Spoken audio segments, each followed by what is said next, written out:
They do. They go for the Fredrin. They play it safe, man. IHC keeping it simple. Man. I mean, this is definitely like, you know, I'm not saying it doesn't work anymore, but this draft is something we saw, you know, playoffs, right? Back in playoffs of all the MPLs and everything. This draft is definitely a little previous, where we was look as T2K. It's very more forward thinking. It's heavy damage. It's what we've been seeing work, at least in the wild cards so far.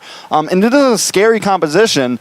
It definitely could be risky. All of these heroes are squishy, except for two of them. It's very different than where before it was 3 tanks, right? Essentially 3 tanks on your composition. Now it is almost all damage dealers and a strong EXP liner. That just shows to the dynamics that also IHC can bring to the table, and I think that's what they want to show here in their last match ahead of them in this wildcard Group B fight out, as both teams want to go out with a bang in this best of one.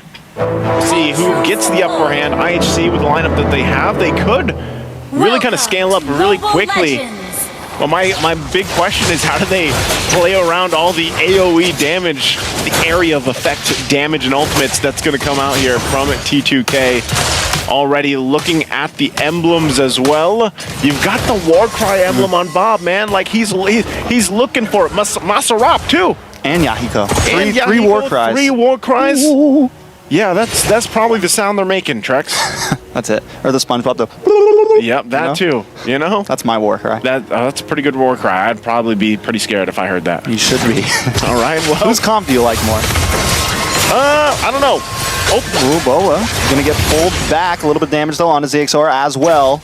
Bob forced to run away, but Yahiko with a lot of damage on a forbid. Can he get the final hit? Able to pick up that Little Wonder and a kill. First blood over to Yahiko, looking for another. Dash away does come from Ethan there. Yahiko going to be able to walk away, but there it is. Feed Roger, baby.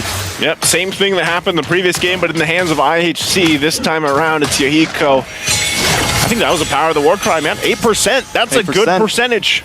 You know, good percentage to work around with, and now you've got 3 on this lineup. You asked me which lineup I like more, Trex. I'm going to say T2K. I mean, I'm a fan of IHC, but I like this lineup idea from T2K because it's a literally big damn. Like, that's what they're going for. They want to play around it. The Swan Song is going to be massive into the Curse of Blood, and I want to see exactly if they're able to pull it off. So right now, I'm just going to go ahead and lean towards T2K's lineup. For IHC, this is also very signature of them. They can actually play this really well. We've seen how dynamic they can be in the past. You know, the previous game was different.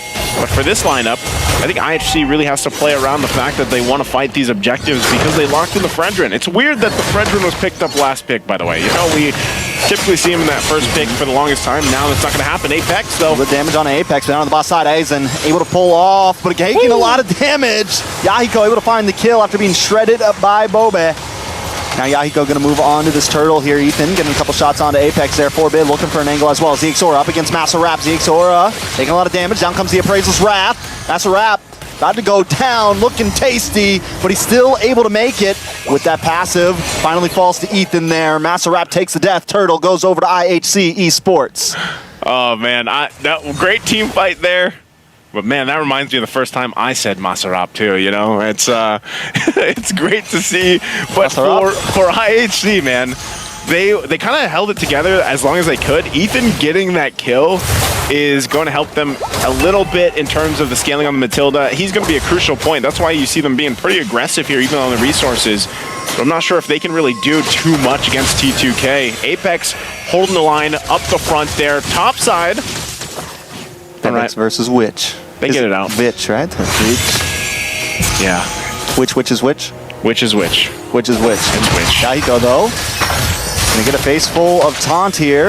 Apex there as well. A lot of damage on Yahiko. Down about 20%. ZXora unable to get the Appraisal's Wrath down. Whoa. ZXora finally drops it, but he gets outplayed. Yahiko able to get the Lycan pounce and dodge it. Both teams disengage. That was, I mean, the amount of burst damage that did come through was pretty impressive, but it wasn't enough to take down anybody. And again, this is a part of the strength of also Fredrin. You know, he doesn't even have too many defensive items just yet. Still could also pick up some magic resistance for himself, but overall able to kind of tank a lot of this, and that's the power of this Charizla as well. Bodysmith, Apex should be fine. And I think that's part of the hard part for IHC. Whoa! Ooh, a lot of damage from Bebex. A 1v1. Bebex able to secure the kill. taking down Witch there. It's 2-2 right now. About 800 gold lead for IHC, still a game. Man, they've been going 1v1 for a while now.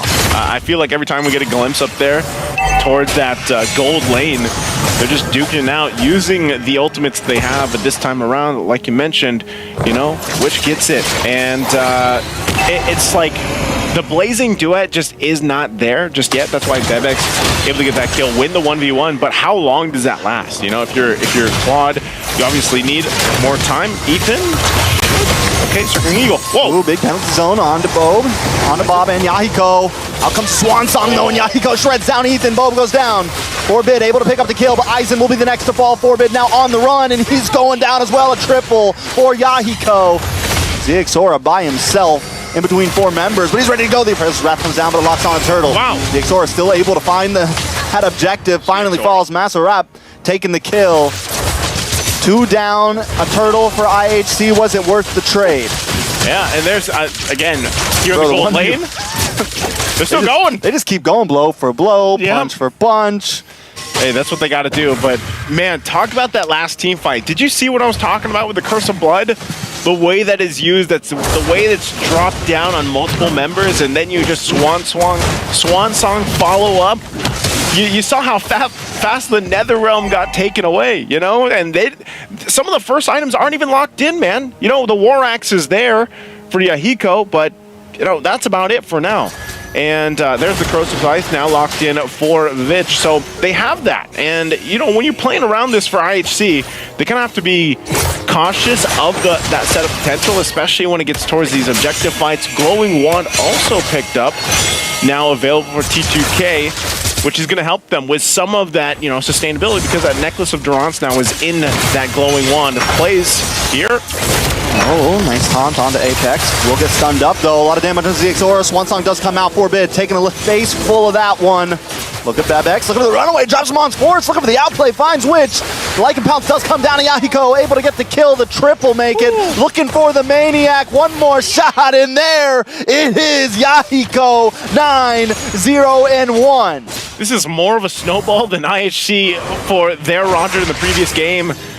And again, it's going back to the point, guys, where we're saying Roger is the new him.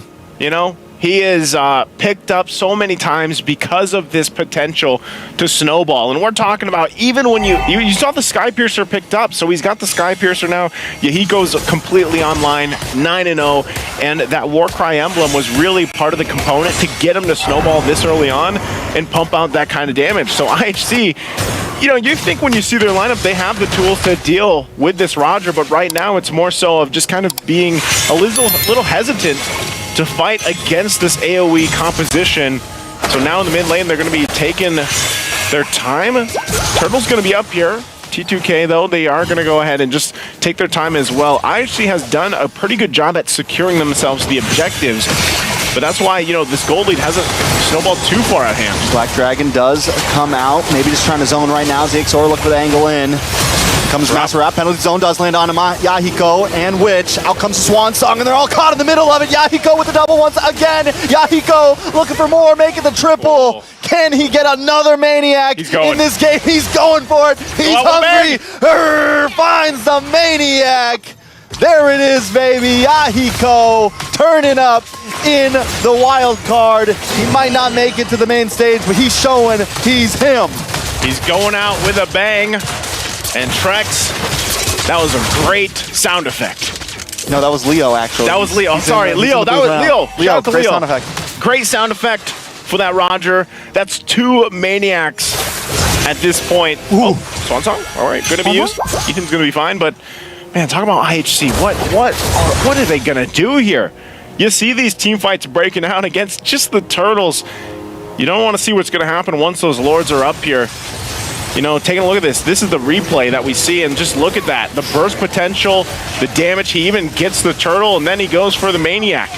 You know, and this is the snowball potential of a Roger right now, and it might be, we might actually see this change, or in the group stage to the knockout stage for MSC, Roger is possibly banned out for some teams because they just don't want to deal with the potential of a snowball like this. Because when this happens, man, whatever composition you have, it's very difficult. I mean, look at this disparity. 13 kills. 13 kills on Yahiko. Like, he is the kill score here. He's it. He's him. He is. Who's got the other one? Maserap. That's the only one. Maserap has the other one. You know, but and it's the lineup that allowed this to happen, Trex. It's the lineup that allows Roger to shine like this. It's the emblem that allows Rogers to do this. And it's just the state of the game, the meta. I mean, look at his damage. Big damn. 38,000 damage, even against an Odette who is doing, you know, AoE with a Swan Song. And then he picks up the Malefic Roar. So this is getting to the point where IHC, if they're in this game and they want to kind of stall this out, I almost feel like they should just defend. They should just get in the defense mode. ZXORA is kind of checking things out, but I don't think really anything can happen here, even with Vedex down to the bottom side. So they're just going to watch it get taken, and they'll have to get prepped and ready for the defense. They could actually come out with a successful defense if everything falls into place, and that has to come in the form of Aizen getting a good penalty zone, locking people down, hopefully even Yahiko. But that's the thing, every time they choose to fight around the penalty zone, which is their main setup, or the circling eagle, it's like Apex is like, all right, perfect timing, Curse of Blood, let's fight. Oh, here we go. One's force does come down, the chase. The Black Dragon's all right, he goes off the map, and now he's looking for the re-engage, gets a little knockoff onto Ethan there. Good distraction. Back in the base, though, T2K just poking away right now. Lord going to be coming soon. Okay. I see. Look at this. Maserap keeping Ethan from going back. But he's eventually just going to be able to walk back to the base. Conceal going to be used. Are they going to punch this one in, push this into the base? Nice stun onto ZXOR. Zamon's Force does drop from Bebex, trying to lock onto Apex. If he can get that kill, that is huge. It's going to help out with the defense here. Witch able to take the tower, though. In comes the Swan Song. Bob able to do some damage, followed up by the Blazing Duet. Yahiko still playing the field here, just poking away, and IHC able to defend. Okay, IHC able to defend. Again, this is only that first Lord, and T2K is going to be happy with just getting that one base turret. And looking at the items here, you can already see that crown available as well for Bob. Has that, you can actually just punch in, especially when the flicker's available. And still, this, I'm wondering if he's going BOD for the last item for Yahiko. You know, nearly item locked at this point. Even defensively, they have most of the things that they need. It looks like, and with Yahiko's confidence on this Roger not dying just yet, he can actually play quite up front, because even if he initiates and goes up front and just pops out as much damage as he wants to, the rest of the team can actually really cover him with a Blazing Duet, with the Swan Song. Those are usually enough to push back IHC right now. So it's even so, like, IHC is, I mean, the fact that they're trying to defend against this in almost a 10,000 gold deficit, we really got to wonder, where's the winning point for them? Oh, comes out, ZXOR in trouble. Lycan Pounce does come in. Yahiko able to pick up the kill. Wait a second, big penalty zone. Witch goes down, Ethan able to find it. This could be chaos. Bob will fall next. Yahiko falls as well, and Maserap is on the run. IHC finds a beautiful response there. Maserap, will he fall? Bebex able to pick it up. He's 6-1-2 now. I was just about to talk about a Bebex. Could be the saving grace. They got to go back to defend. Don't think they're going to be able to win the game with this, but still, it is huge. That's huge, because I was just about to ask before that fight broke out, IHC, what can they do to turn this game around? That's exactly what they can do. Win the team fight. They get a triple now on Bebex. You're going to look at the replay here. This was a forced initiation again. Ooh, and, you know, great Bebex timing. This is the overlapping I was talking about. Zaman Force with the penalty zone collapsing down and also not allowing Yahiko to move around the way he's been this whole game. It's just unfortunate. You know, you can see the frustration there too, because that was a great setup from IHC, and it might have been enough to bring them back into this game. So, you know, they're still working with a little bit of gold to get here, but those defensive items now coming in. Athena Shield locked in for Aizen. Anytime that penalty zone is available, he is a big component for them doing what they did just previously. So with this, you're going to see T2K take a little bit of a cautious route now for this Lord. Even with the lead they had earlier, they've tasted a... mid lane? Apex able to use the flicker to get away. Zamon's Force for a flicker. Flicker's got a little bit of a longer cooldown, so good trade for IHC. Gonna be able to also claim position over the pit. Okay, next Lord gonna be started up. ZXORA will take it. Also, again, look at this Fredrin taking this damage. It's just the second Lord of the game. can't just hold it there like they used to, so they kind of have to juggle it around. That's what we see a lot of teams doing. They can make a play around this, goes in, swoops in, but it's just going to be reset. They might just want to go for a fight and actually get a numbers advantage. It's like Apex is going to be the target, but quite tanky as well in this Carmilla. So right now, also for IHC, they've got their 3 Purifies available, so they could also use those to play around this. But right now, given this whole instance, it looks like IHC and T2K don't want to commit to the Lord. They're going to just kind of feel this area out. You know, wait a second. Conceal play. Apex trying to find a couple targets. Which comes in with a blazing duet, able to get some nice damage onto ZXora. Yahiko finds the kill. Petrify. Bebex falls next, and that's going to be the damage in the front liner for IHC. T2K trained to kill. Yahiko looking for the engage. Out comes the Nether Realm, but it doesn't stop. Look at the damage. Ethan falls, and IHC is on the downfall. A double kill for Yahiko, looking for the triple, but Witch takes it from his hands. T2K are going to be able to take this game. Forbid knows it. But wait, they still need minions. Forbid on the field. I've seen something similar to this. Can Forbid pull it off? Yahiko look for the angle. All got to do is focus base before Forbid push to the wall, and that is it. T2K shows up. T2K will be the team with a massive snowball here. This Roger this time around against IHC as they cap out this best of 1 for them. And man, was it a snowball to say the least with the Roger pick. This is something that I think we're going to continue to see teams utilize really on the compositions that they pick up. Warcry Emblem looks like it's a nice, good addition to a lot of these team strategies when they want to pick some more of these hyper carry assassins, if you will, in the jungle. And, you know, it looked like there was a moment as we look at the highlights here where IHC was like, all right, we can fight back. But then all of a sudden, it was an idea, it was a call. Let's conceal, let's force Apex up and collapse down on the hopes of IHC, and that's exactly what T2K did. It's good that they did it too, because they still had the upper hand, and I feel like if they would have hesitated and stalled out, that gives more of a chance for IHC to turn things around. Again, great initiation and great overlapping here from IHC on this defense, but this is where they go in, great play, they force them all apart, and the Sky Piercer is just taking out ZXora here and collapsing down. I mean, what did Yahiko end? 18-1. 18-1, insanity, and 21 kills in the game here. So what a massive performance, you know, for this team. Of course, T2K going out with a bang, of course, ahead of them, and we'll see once again exactly what happens here. But we're going to take a quick break, so sit tight. We'll be back after this.